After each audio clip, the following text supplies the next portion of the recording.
Okay, wiggle your right pinky in big circles. Okay, left pinky in big circles.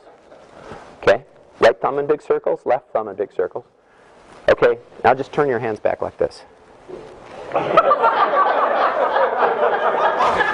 Okay, that lets me kind of dial in as to what kind of talk we want to get. And I just felt so out of place. I had this box with this device in it, and I'm walking through these hallowed halls and rubbing shoulders with rocket scientists and these people that had gone to all the planets, and I'm just this guy with this device in a cardboard box.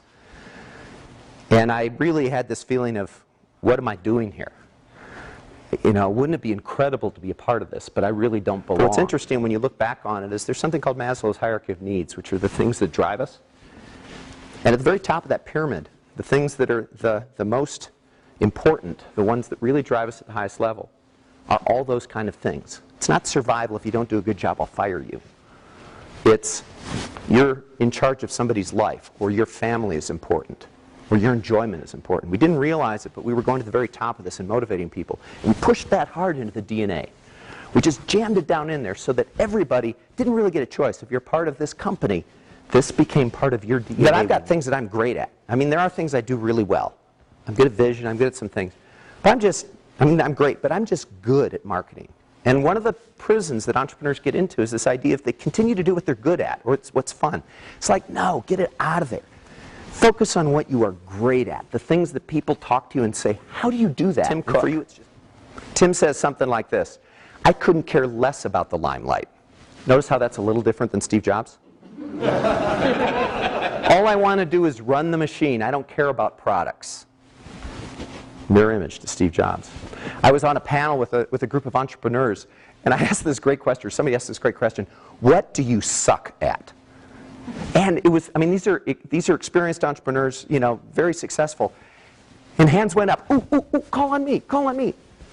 It was the idea, basically, of celebrating the idea that, and they said, oh no, I just hate finance. I'm just lousy at finance. Or go, operations, I'm just crappy at operations. So this was a big aha for me, the recognition that you have to understand and find a leadership partner. I hadn't done that.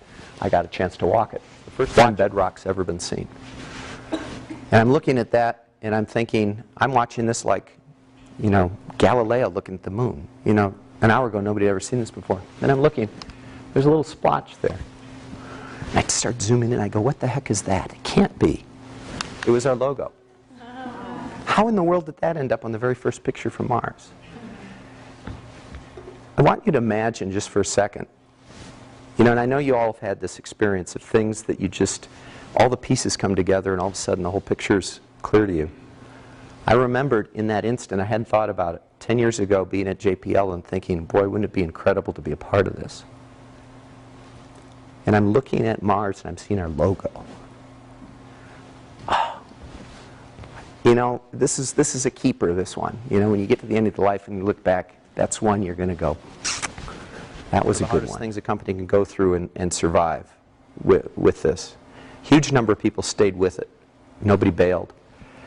And in the 20 years that we did Starsis, we flew 2,500 mechanisms on 250 spacecraft with 0 failures. Wow. And that's unprecedented. And that's with a bunch of guys with tattoos. And I keep picking on that, you know, that just we're great, great, great. It ain't going to fail in space.